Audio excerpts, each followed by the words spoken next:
It says I'm live, but you know what?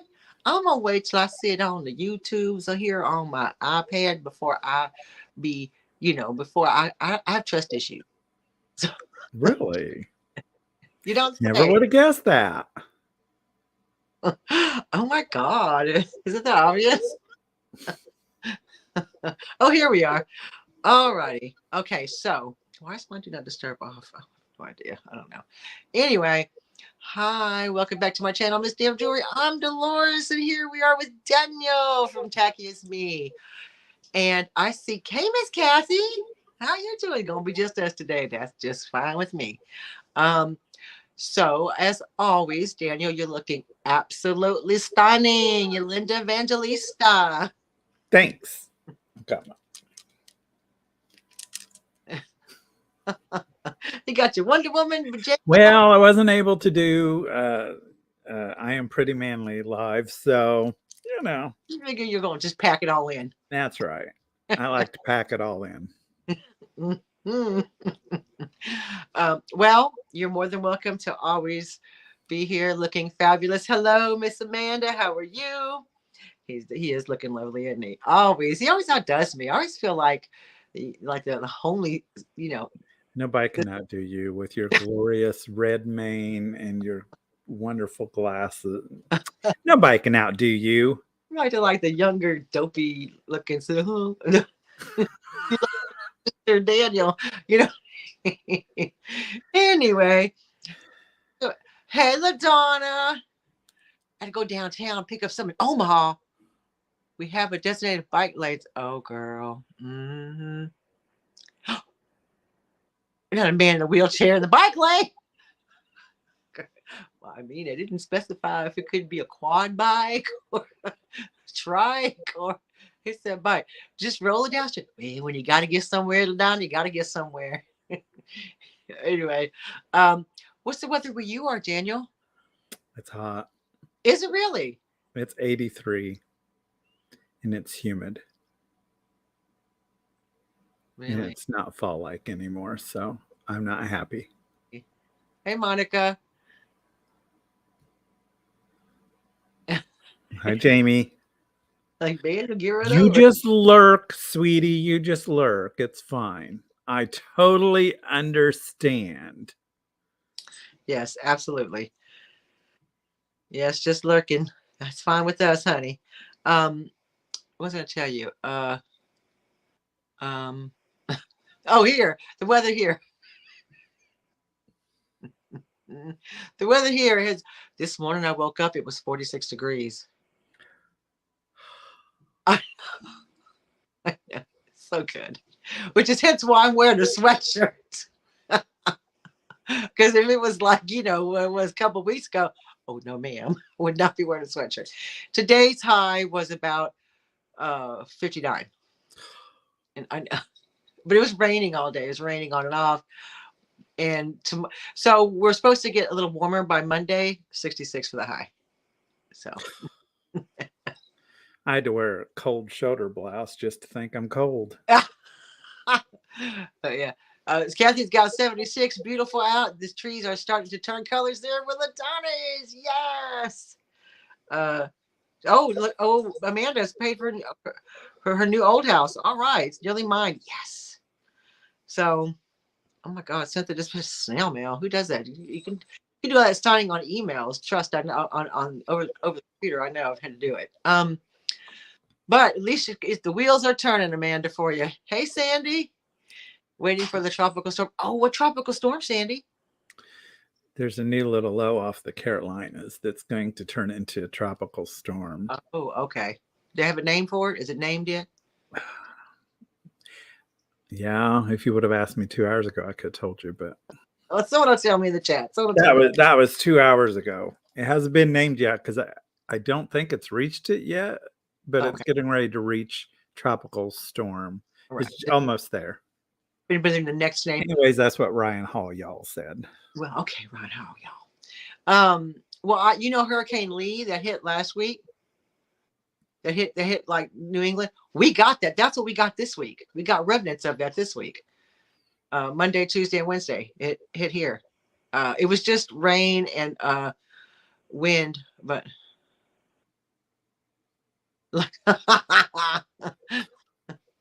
well, hey, Kathy, Picasso cat. Yeah, so it's been quite nice here. It's been quite fall like. Joe Robert, yeah. How you doing? Right. So, okay. I guess there's 15 of us in here. Let's get into it, shall we? So today, um, I have picked a topic. Now, y'all all know what trolling is, right? When you troll somebody, when someone trolls you online, or even in person, for that matter. So, like an online troll, they're like a person who like bullies and acts as you know, a twat. Um, Provocateur, even if you will.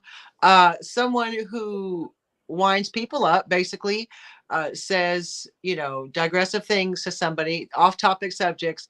Say you posted a beautiful picture of a sunset. Some twat's going to come along and be like, you know what? Uh, uh, uh, it's the Democrats' fault that sunset's not, you're going to find some for no other reason than they just want to wind you up. Trolls. So, and I know with online, we think it's relatively new or has started in the last 10 years or when the internet really kicked off, the trolls came out. No, clearly trolls have been around for a very long time. In fact, we're going to talk about trolling folks in the Victorian times. Yes, they had their own trolls back in Victorian England. They had their own trolls.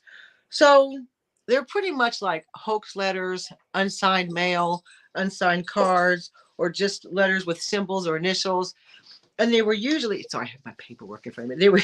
They were usually it was the Victorians' way of trolling someone they had a beef with, or a neighbor that pissed them off, or perhaps a politician, which pisses everybody off, or anyone they felt had slighted them in the least. Okay, so what they would do would be, a lot of these letters weren't kept by the recipient because they were usually just thrown away, because they were just usually tittle tattle BS. Someone sent Miss Jones down the street sent Miss Davies a letter anonymously talking about her little badass kids. With your children, you should be, controlling those, stuff like that. So, and I mean, it was rife. It was a big thing in Victorian times where they were like trolling each other with these letters and postcards. Even, I mean, go out of your way, right?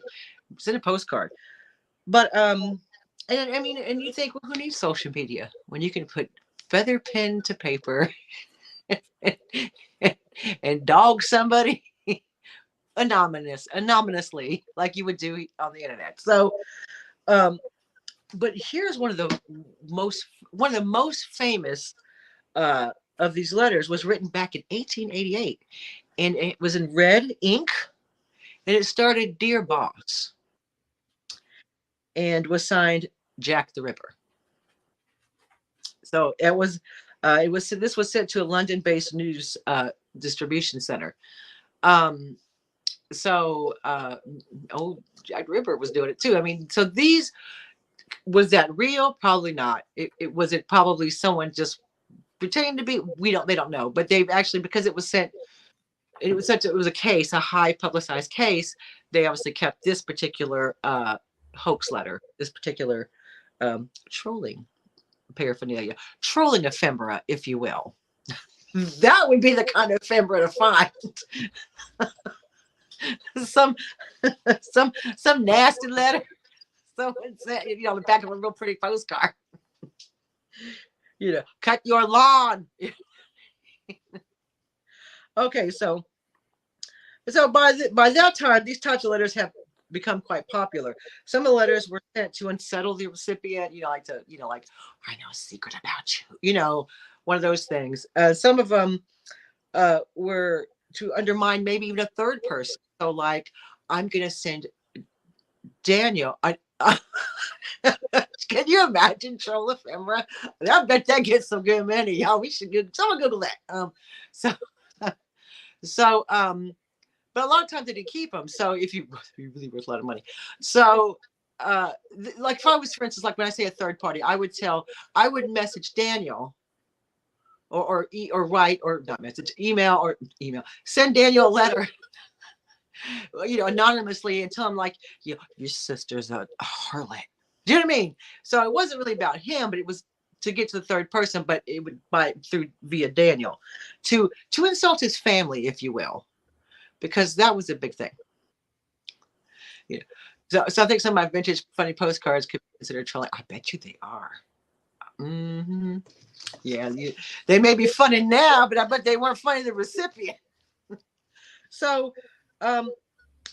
obviously, most of the malicious letters were concerned with reputation, imagined grievances, and designed to seek revenge. Comments, Daniel? Anything? No.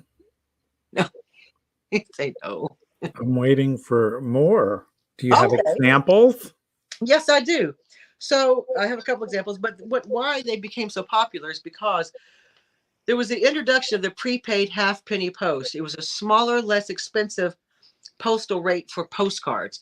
So you, instead of a letter, which would cost you would cost you more, they had these little not tiny, but these smaller postcards. If you sent a postcard, it was only cost half penny to send, you see. So it was, since those came into existence and the post office made the price of a postcard cheaper, people were all over the place writing people postcards. Nasty, hoaxy. I saw your mama with another man postcard. See, that's the kind of postcards people were getting. Which, I mean, could you imagine? But here's the thing, of course, back to the Victorian time. Victorian time was very, very tight, very, very, very puritanical. So to get like now, I'd be like, yeah, he probably is with somebody, my husband. Go ahead, go on in. But back then, take him. Now you would say that. But back then, obviously, your reputation was a very big deal. And so in 1840, so these cards came about in 1840, and then with the installation of the pillar boxes, the red pillar post boxes you see in the UK, you see pictures of them. They're like the red. They came into existence in 1850. So then you didn't even have to stick it in someone's mailbox or even take it to the post office. You could just stick it in the pillar box in the post box and walk off, and no one knows you did it. Because remember, back then there wasn't CCTV. So we're in London where hundreds of people walk the streets every day and walk past these pillar boxes. No one's going to know you stuck a letter in there to go to a recipient, or a postcard to go to the recipient who you're going to wind up. In the third grade, I never talked to. Oh, okay, that was clever. Fold up like a football. I mean, that took some forethought. Maybe he thought you liked football. Did you like football, Picasso? Okay. So then obviously all these anonymous letters were easier to send. It was cheaper to send them. You had the pillar box. No one would know you sent it. And in 1870, attention was drawn to the nuisance that the halfpenny post was likely to become by mischievous people sending obscene, slanderous, and grossly offensive postcards.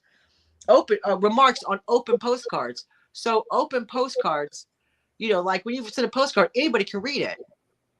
So if they're addressing it to, like I said, Miss Davies, and it says all this like slanderous stuff, and then the postman's like da da da da da. So it goes in the pillar box. The postman collects it. And he's delivered. He could read it. And of course, he could go down the street and tell Miss Jones and Miss Davies' husbands. So this is what they were worried about. So apparently these letters were, and apparently this was like an epidemic. People were, hey, Ann, people were, sending these, hey, Kathy, they were sending these atrocious, slanderous letters to each other in Victorian England. Or some of the letters, well, here's the thing. So when all these letters started happening, the people who were receiving them were quite upper echelon. They were quite, I'd say upper middle class, well-to-do, and all the things. And so the people who were receiving them thought that it was poor people doing this. Like, oh, the poor people are jealous of us or upset with us because we have money. So they're sending us, like, ain't no poor person spent half a penny, I can assure you, on a postcard. Oh, thank you, Sandy. It was sweet. I think it was sweet. He sent you a little football letter.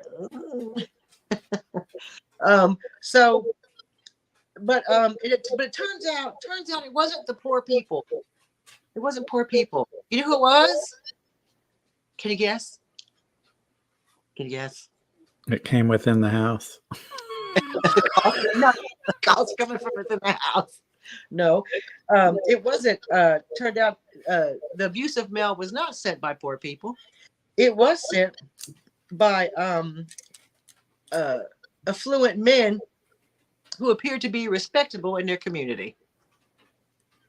So, old white rich men was letters to people. Which, at first I was like, oh, really? And I thought, not that shocked. Not that shocked. Do you know what I mean? Like, it wasn't that shocking. Well, even rich people get bored. Well, probably more bored than poor people because poor people got to go to work. So it also said these anonymous letters were to tip off letters accusing government officials of malpractice. So, Counselor Bob over there, he's fucking creaming off the top, you see? And everybody should know this. Hey, Daisy. Hey, Kelly. I said Daisy, Kelly.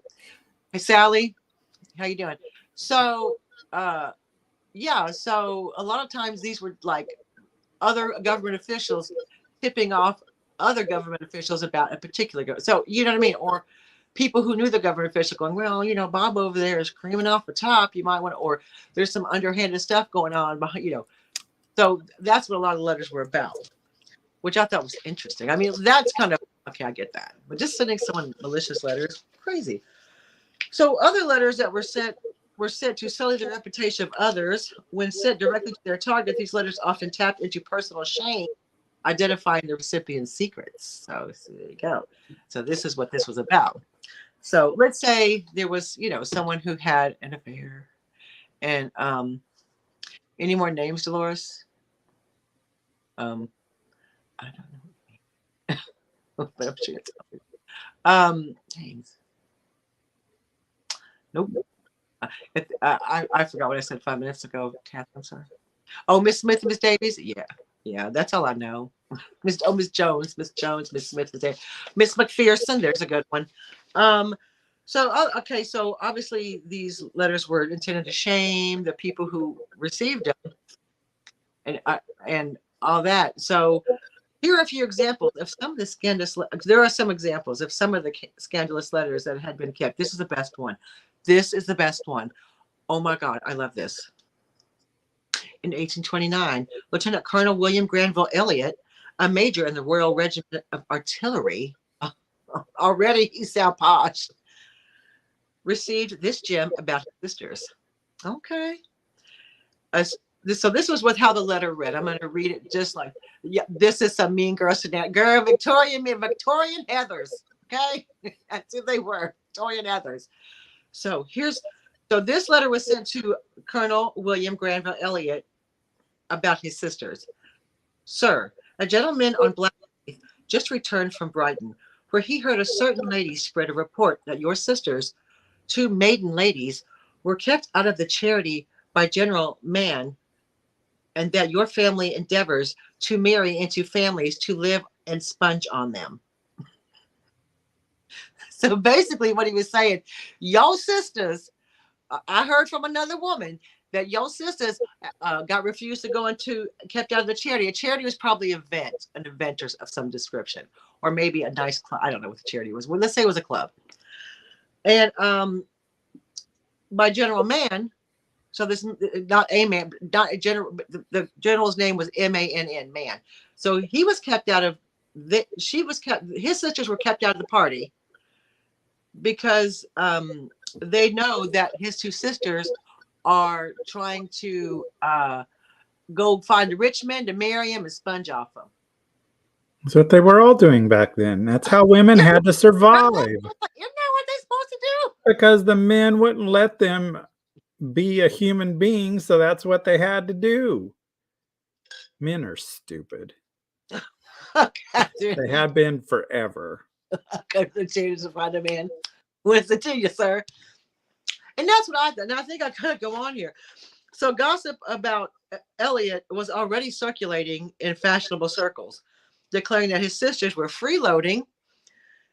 This passing gossip reinforced that rumor. The certain lady mentioned in the letter was probably Elliot's second wife, and with whom he was engaged in a legal battle about a prenuptial agreement. General Mann was the father of Elliot's first wife, who passed away in 1812, and clearly the maiden ladies were Elliot's sisters. So, you know. So, I mean, talk about a daytime drama in one little letter.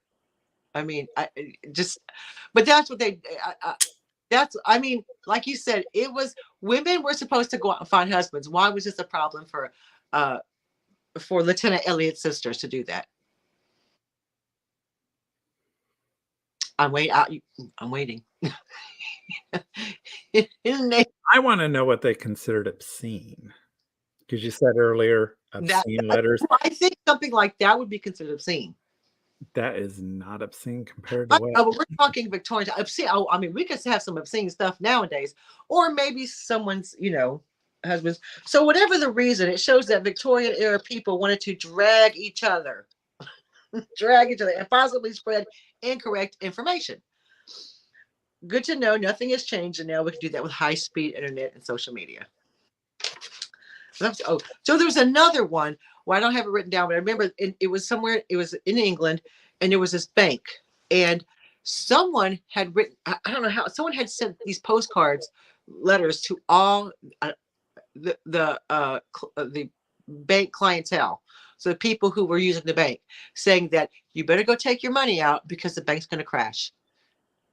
And in one day, there was mass hysteria, and they went to this bank and tried to withdraw all their money. The bank crashed. And that's the thing. That's how horrible this stuff could be. I mean, we laugh about it now because there's like the 1800s. That was the 1900s, early 1900s, and it's silly because you're laughing because it's like, oh my God, but stuff like that happens now. One person spreads one little thing on the internet, and it spreads, and then it spreads, and then people go. What was I doing today? I was listening to something pretty much like this, but but now. So there was this particular murder investigation that happened here, and people were spreading rumors about what was going on at the crime scene, and people were showing up to the crime scene and involving themselves or trying to find out for themselves what happened to this poor woman. You know what I mean? And it's stuff like that. It's like, okay, yeah, I can see the funny in it. But if a whole bank collapses, I mean, I'm laughing because it's so uncomfortable. Do you know what I mean? It's like, oh, I mean, it's funny, but that's how this kind of stuff spreads, and that's where misinformation. The same with those murders in Iowa. People were inserting themselves in the investigation because they were spreading these rumors online. And yeah, I know I'm talking Victorian times, but that's what happened. These people spread a rumor about a bank, and hey, Cameron, and the bank went under because they took all their money out. The bank crashed. Hey, Celeste. So I just thought it was interesting that even the Victorians were trolling each other through letters, through postcards, through the halfpenny post. It's the pillar box. See, the thing is, they say it's the pillar box's fault because they put pillar boxes in. And it's the fault of the post office for making the price of a postcard cheaper or half a penny. Maybe it's the fault of the people doing it. I'm just saying, maybe. Now you got my imagination running rampant. Send you a letter saying, "Dear Mrs. Miller, I seen you hike up your skirt and show your ankle to that man on the corner. When in actuality, you were trying to walk over the horse shit in the street and didn't want to get your dress dirty." I was trying to pull up my support hose. Yeah. Yeah, exactly. See how powerful the word be. Exactly, Kathy. This is the thing. It's just that I just thought it was interesting that Victorians would drag each other just like we do today. You know what I mean? It's just hilarious. So and it's hard to find any that still exist. And the reason why the Jack the Ripper one existed was because, it's evidence. And the one with the Colonel, I don't know why that still existed, but that was hilarious. But I think that he probably kept it in order because obviously he was going through a prenuptial disagreement with his future wife, and he maybe kept it for evidence. Who knows why he kept that letter? But I just think it's fascinating that if you could find troll, he was probably rolling and laughing, saying, "Yeah, my sisters are whores." I love this. I'm gonna show it to him. I've been trying to get rid of hookers for ages. Please quit stopping them from meeting men. I'm the one that told him which ones to hit on. Come on. Go. And which men had the most money? What are you doing? I'm trying to get rid of him. Would you leave him alone? Thank you, Cameron. Look at girl. I know you better be reading back and go, oh, she did it. Oh, it's so funny. I mean, it's just, but so, that's going to kind of lead me into something real quick. I have another little thing, but real quick, something happened to me twice this month. And I was going to mention it last week, but I didn't. And this is not it's not political. This is not anything. So twice this happened to me. I was carrying on conversations with two different people at two different times about two completely different things. One time I was picking up a package from my neighbor. Just walked over there, picked my package up. Thanks, sir. Appreciate it. So, of course, he's by himself. He's maybe wanting someone to talk to. So he starts talking to me. And I'm like, oh, okay. Hey, spirit junkie. I'm like, Mama raised me right. So I'm like, oh, yes. Yes, sir. Yeah. Talking to him, listening. Then he says, well, so he was telling me about the Amazon drivers. Like, I could care less. And I know my Amazon drivers. Because one of them actually helps me bring in the big stuff into the hallway. I can't lift it. Super nice man. Anyway, so he's talking, and all of a sudden he goes, do you know the Amazon driver and another delivery driver were out on the sidewalk talking for ages? And I was like, okay, cool. No, they were out there for ages talking. I was like, do they try to break into my house? He's like, no. I'm like, okay, I don't care then. And then he says, remember, I'm there to pick up a package. That's it. Then he says to me, and there's a point to this, and I'll tell you in a minute. This country has gone to pot with all these foreigners and immigrants.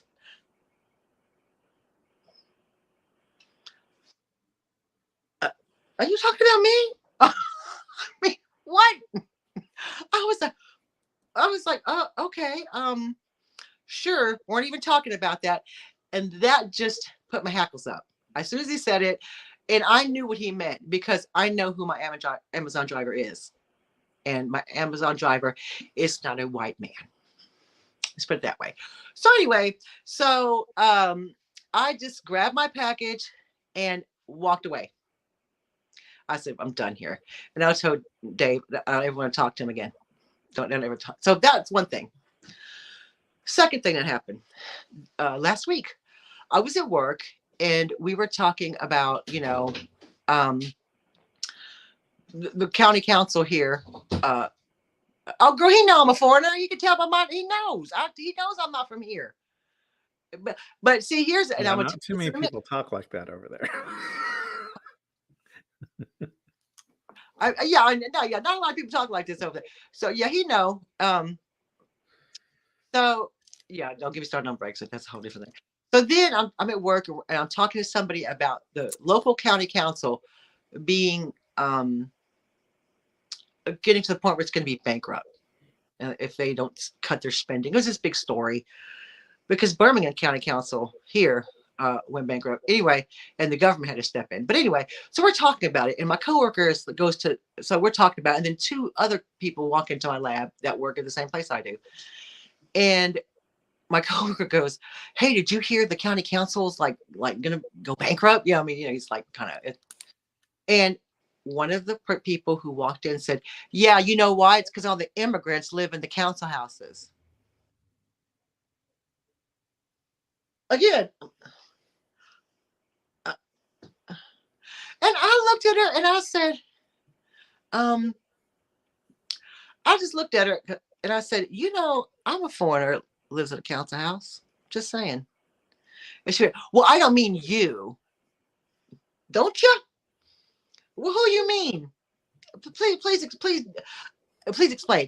So here's my point. Here's my point. I wasn't talking about immigration. I went to one, pick up my package, and two, we were talking about the county council's lack of funds. Neither one of those were anything to do with immigration.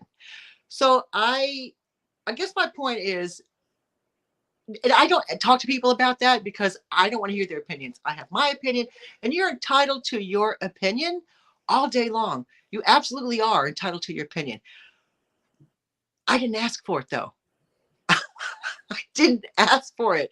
All I said was, all we were talking about was, so please, and I don't mean anybody in this chat, because I know everybody here in this chat's cool, and we're all the same. We're all on the same wavelength, and we're all good. Well, please be mindful of what you say to people. Not you, but anybody out there watching this after the fact. You can have every right. You can have every belief you want. But I don't need to know it. Not the whole world doesn't need to know it. I don't need to know it. So please stop. Please, not y'all. But if you're listening to this after the fact and you're one of these people that thinks I can interject at something that has nothing to do with anything else apart from that's your opinion, keep it to yourself, basically. Because you don't know. Well, you do know. Because these people know I'm foreign. I'm American. I don't have a British passport. I have an American passport. I am an American citizen still. I am here on an ILR, which is a definite leave to remain, which means I can do everything but vote here. So I mean, still vote in states, but please don't. If I'm getting a package from you or talking about, it's like going to someone and going, weather's nice, isn't it? Those clouds, immigrants did that. I'm like, what are you talking about? So just please be mindful of what you say to folk, because no one needs to know your opinions. Just get my package and let me go. That's what I just wanted to say real quick. It just kind of annoyed me. And I know I can talk openly with you guys, and I told Daniel this already. Please be mindful. Not everybody needs to know your opinions. It's not necessary. It's not. Well, and like we had talked, just because you know somebody doesn't mean you're familiar with them enough Correct. to be saying stuff that you shouldn't Yeah. be saying. Like, you don't know me like, and even if you know me like that, you sure wouldn't say that. So stop it, So anyway. That's right. I would not say that to you. I'd send you a letter. Do they consider my husband foreigner too? Well, he is Scottish, and when he first moved over here, when he first moved to England from Scotland, he did get some flack. Their favorite thing they used to call him was Jock, but it wasn't like friendly Jock. It was like, you Jock, because that's what they call Scottish people. So he's quite, The great thing with Dave, though, he could cuss them out and rim them a whole new butthole, and they wouldn't know he did it. That's true. They wouldn't know what he said. They'd be like, okay, me too. And you'd be like, ooh. That's why a lot of times when I do videos, I don't even have to edit them out, because no one knows what he's saying. So I have an adult son with disabilities, and people know that, even though they won't use oh girl. Yeah, it is a limit. Yeah, I think that's what it is. I think sometimes people just want to see where they can go with, like, let me test you. Let me test you. Can you feel this? I'm just kidding. I wouldn't hit anybody on camera. Anyway, so I wouldn't hit anybody with a witness. No. It's all right. So we're gonna move. I know, and I don't mean to wind people up. I just like wanted to say, like, no one needs to know every bit of your opinions. Don't test me. Don't try to dig and see what I believe in, because I will tell you, and then you'll be sad. So then you'll be mad. So, and then I'll cuss you out. You will understand me. Made no mistake. You'll understand exactly what I say to you. Anyway, so we're gonna move on now. Look, after I got everybody riled up, we're gonna move on now. At the end of the day, as long as you keep property, yeah, no one cares. No one cares. No one cares. Well, Yeah. you couldn't live in my neighborhood, LaDonna.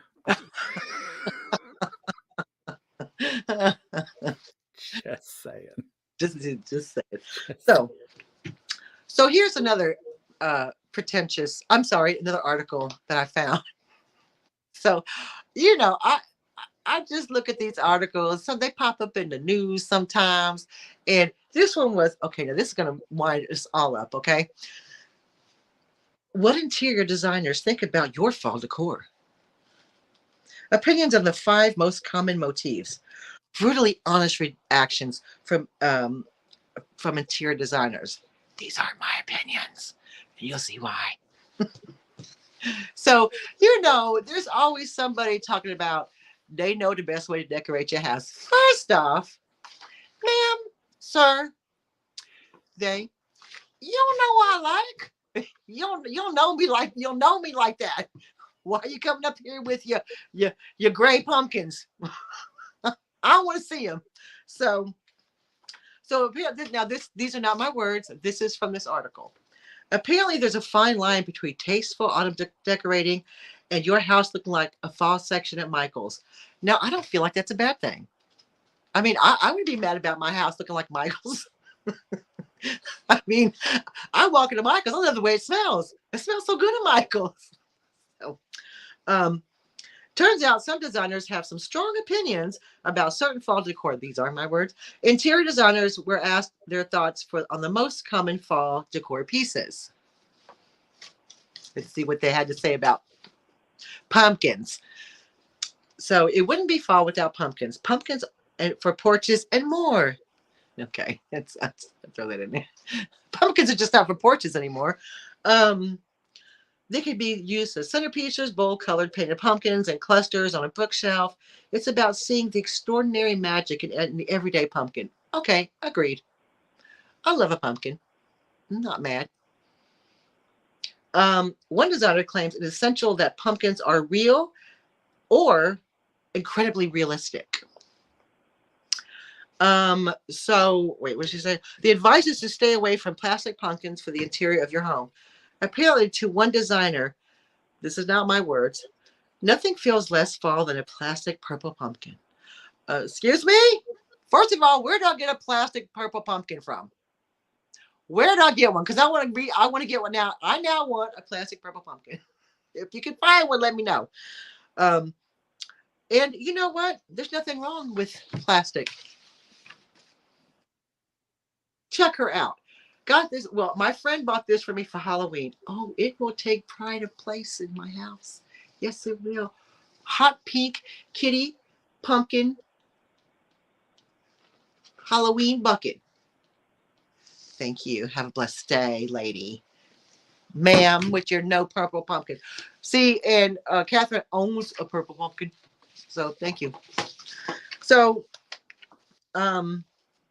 I've already been struck off the list with my pink pumpkin, so I'm out. Won't be in the design magazine this year, maybe next year. I wouldn't make it neither because my pumpkins are glitter. Where's Bree? Don't tell Bree. Yes, glitter. I mean, hello, Picasso Pat. My best friend now that she has a pink, green, and blue one. Where do I get these? And that's the thing. I see, I go online and or whatever, and I see on Instagram, and people have look what I got at Michael's, or look what I got at this store, at the dollar store, the Dollar Tree. And they've got the most outrageous, tackiest, and I'm like, oh my God, I'm so jealous right now. I mean, we're starting to come along. This was bought here in the UK. My friend Jessica bought it for me.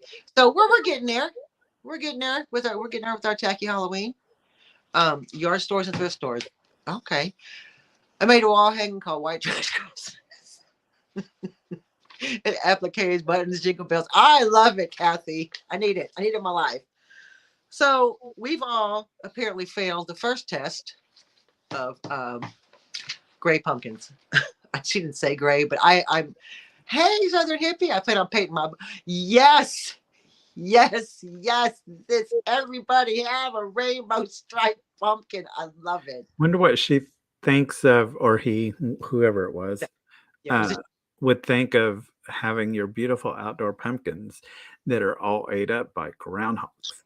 I don't think that. Maybe that's next year's See, look. that would be my theme.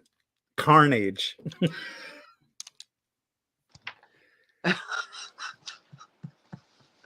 Why are you gluing flowers to a wall? Stop it. You want the value of your house to go down, don't you? Could you imagine buying that house and have to take all that crap off? I'd be so mad. I'd be so wound Oh, up. those are some of my favorite episodes of that because the people got mad and were like, no, no, Exactly. Extra spooky carnage, Daniel. There you go. It would be Hey, Essie, Tina. with my giant rabid groundhogs. Okay. They're getting big, people. They're putting on their winter weight and they're huge. We're going to put a saddle on it and ride it to town. That's how big it is. So the next one is changing all your decor pieces. Changing out all your decor pieces. Okay, so I kind of agree with this because changing out all your artwork, pillows, and throws seems a common place to start, but a complete seasonal swap is not always practical. Adding soft touches of fall colors among existing decor creates a more relaxed fall decor. I agree with that, and here's why. I agree with that. I agree you don't have to change everything out in your house because a lot of people can't afford to go buy all autumn decor. Do you know what I mean? It'd be great if we all could. I would love to. I have a large autumn collection, but I can't change wall hangings out. I'm not doing that. You know what I mean? Like I'm not doing that. What I find is fun is we have a lot of house plants here in the house, and I find sticking little fake pumpkins in them, little pumpkin, what do they call picks or Halloween picks in them? So fun. And that just gives you that little extra spooky around the house, that little extra autumn around the house. But yeah, it's you know, uh, it's and storage is an issue. Absolutely. Yeah, I ain't got no storage for all that either. Um, yeah, you keep the pillow, swap the case. It's the least, yeah. Or if you have maybe a throw, you can throw over your couch. It's fine. But I do a lot of times you'll see these design magazines and the whole room is autumn. It's like, yeah, okay, but I don't have all that money, have all that time, and I don't have all that space to store it in. So I kind of agree with that. I think just if you only want little touches of autumn, they're absolutely fine. That's right. You made 2 fall centerpieces. It's so good, and that's right. And you're done. You're done. You're like I failed this one because I get out my Halloween crap and I stick it in amongst everything else that's already there. Right. And that's what I'm saying. That's what I think you should. That's what the designers are saying you should do is just mix your Halloween or your autumn with what you already have. And I agree with that. I do agree with that. I think that's a good choice. I'm not buying all new everything for autumn. And if Well, I do, I like the creepy hoarder look. It's kind of cool, Goes along with the carnage on the outside. right, exactly. Exactly. So that's the next thing. So number 3, wicker. I personally didn't realize this was a thing. Wicker. Now, except baskets. Now I understand throwing some baskets up around the place, some wicker, because it's like that natural look. It's the fall season beckons far more natural rustic materials. Does it though? Because I feel like it should have colors like this. Just say it. Boho decor use a lot of wicker. Okay. Chairs and baskets are fine, but too many can overrun your space and make your room look like a conservatory. Well, yeah. Maybe small pieces like lamp shades or a few baskets. I am going to agree with unless that's your look, unless that's your aesthetic in your house. I think throw a couple of baskets down, put some pumpkins in, call it a day. You're good. Put maybe a basket on your porch, and as long as no one nicks it. So what are they? I'm not quite understanding. Do they think people like put up their furniture and bring out wicker I don't. furniture? Or What? they added more wicker. Because They the only add thing I could think of wicker would be, a okay. basket or Well, they're talking like wicker chairs and like wicker, like like what you'd have in a conservatory. so who packs up their front room and brings in wicker? Really? Yeah. I'm confused by that one. That was weird because I was like, I understand. I had one of those Pier 1 round wicker chairs. Okay, see, now if you already had the chair, throw a little bit of, fall like colors on there. Right. But I'm not bringing in wicker to my house just because it's fall. I mean, here's the problem with wicker in my house: cats. They'll think that's part of their cat scratching post and screw it up. Back up to you. Go to the storage unit and get all my furniture out. I mean, and I do think a lot of wicker does look like a conservatory. And then, hell, if you're going to do that, don't forget to just get some fall leaves and throw all over your front room floor to set your wicker furniture on. I'm just bringing the tree in now. Just a girl, can you imagine if we were fancy people with a lot of storage? I mean, it'd be kind of cool. So, people stick to baskets. Let's just stick to baskets, But here's because we actually saw some wicker chairs, and not for autumn, for my kitchen table, which I've now bought chairs for, and they're not wicker, and they're beautiful. I love wicker furniture. My whole first set, well, it wasn't wicker; it was bamboo. Yeah, or rattan. Pardon me, it was rattan. Right, I love wicker. I do too, but it reminds me of an old person's conservatory, like that extra room, that sunroom that they had the back of the house. And I forgot it for free. And then the second thing with wicker, you see, cats like to scratch on everything, and they'll be like, wood, bamboo. And we're done. And we're done. And you could train your cats. Sure, when I'm here, I have to work. I'm not here a lot. I mean, I'm here, I do have cameras that face them and I can shout at them through the cameras, but I don't think they're going to listen. Okay. She's adjacent to a neighborhood that's very wealthy. They literally do this. I had a rich friend and his mom redecorated the home. See, now I've seen the Victorian gorgeous wicker. Yeah. I am sending those people some letters. Anonymously. Send them some letters, Jamie.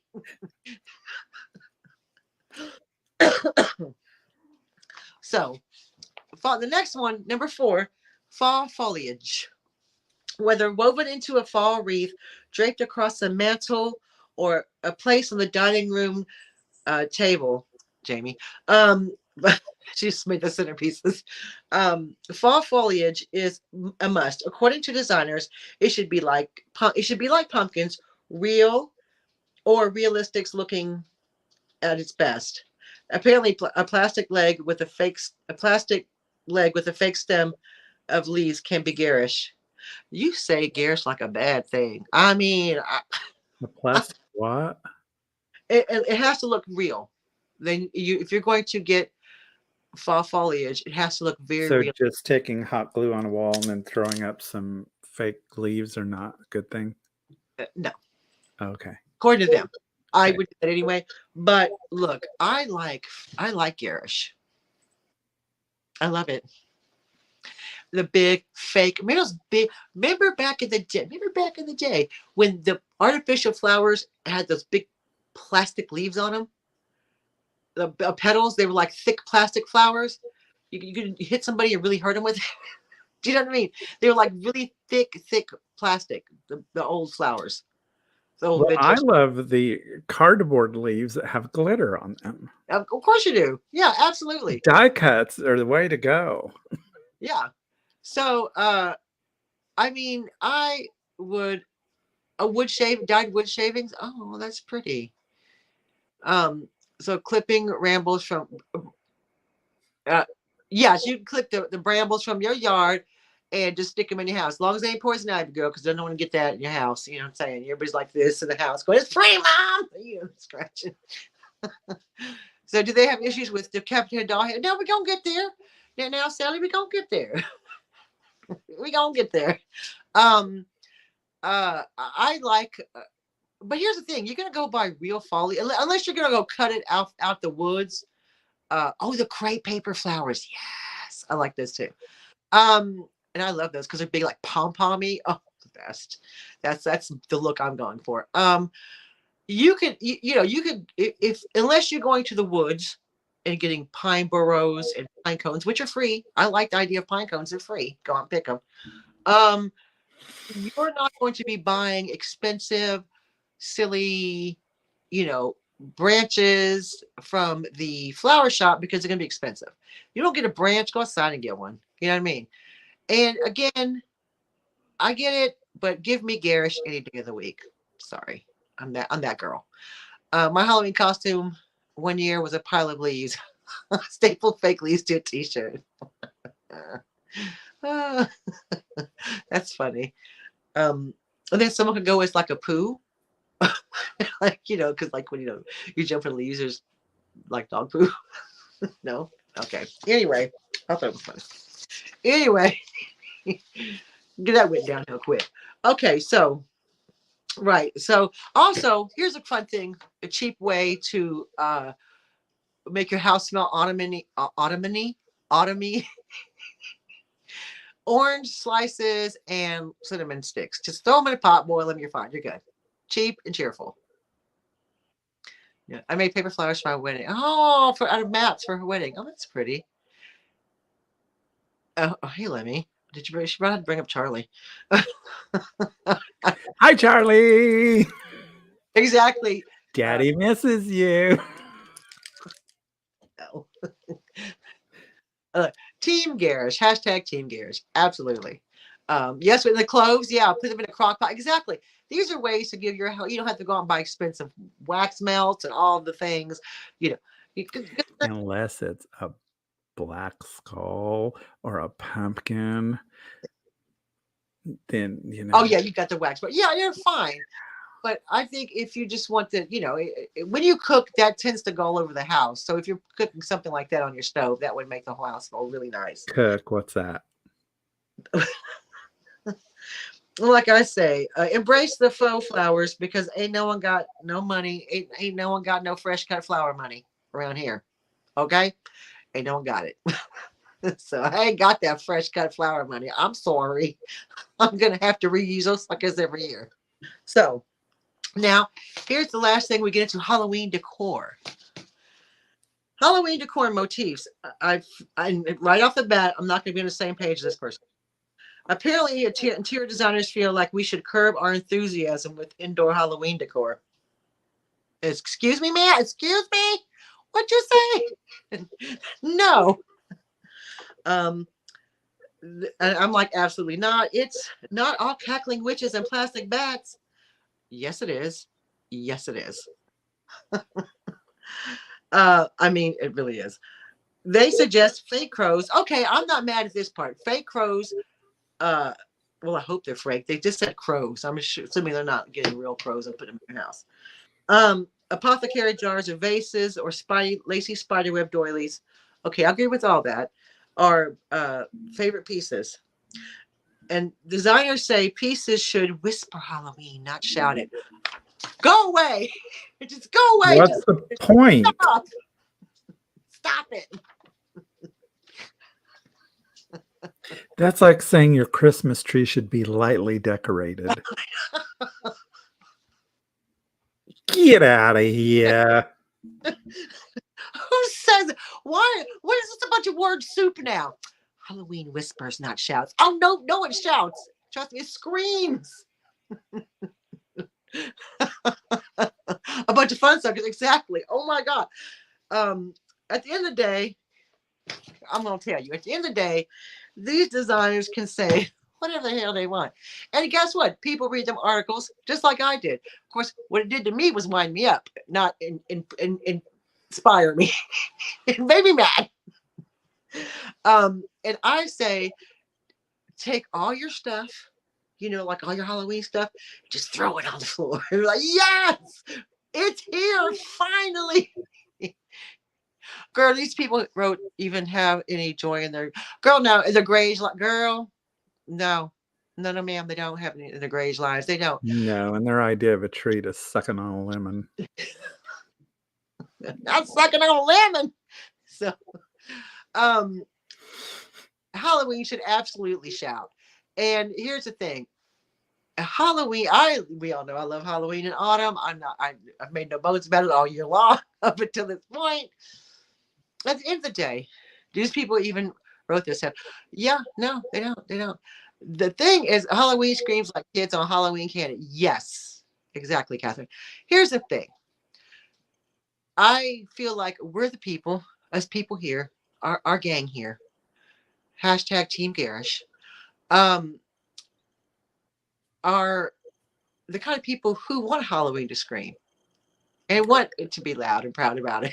Well, let me also say this person who wrote this, or these designers who write this, are probably like certain politician parties where they probably have blow up molds and pop up things and giant spiders all over their house and all in their front yard.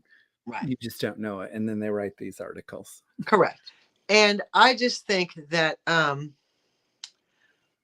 you do what makes you happy. If a quiet Halloween makes you happy, fine. But if a shouty one makes you happy, shout about it. You have to or do. If you don't want to do Halloween, you have perfectly fine. You have don't to do go hating on us people that like to throw up Halloween. Right.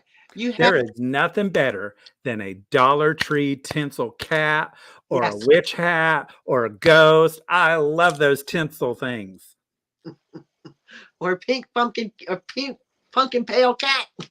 So you do what makes you happy. If you celebrate this season, celebrate it with all your might. Why are you dulling your light? Don't dull your light because the magazine or the designer said, because guess what? These people ain't coming to my house. They're not coming to my house. They're not coming to my party. So just kidding. Well, and here's the thing. At the end of the day, at least for me, because I'm a recluse, I don't like people, and nobody comes and sees me. I'm doing that for myself. Absolutely. I'm doing it because it brings me happiness and it makes me chuckle. And then I get to bitch about having to put it away. It's all about me. So who cares about these people? Oh, I love that Picasso cat. That's great. Yeah. So they don't have to live here. Yeah, you know, this ain't your house. Then don't knock on my door then. So enjoy the seasons, the festivities that are going to be upon us. If you do celebrate them any way you want. That's the joy about being an individual. And I just think that do you, boo. Do not let anybody dampen your Halloween spirit. Especially these crusty old designers who don't know what the hell they're talking about, but okay. I give them the cold shoulder. Pardon? I give them the cold shoulder. Yeah.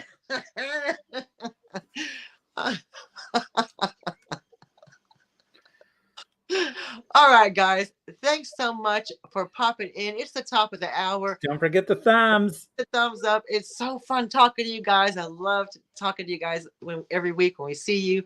It's always so fun to get your opinions. I'm glad we're all Team Garrett. Anyway, so everybody take care. You have a great weekend, and we will see you next week on Daniel's channel for Double D Live Chat. You guys take care. Bye. Bye.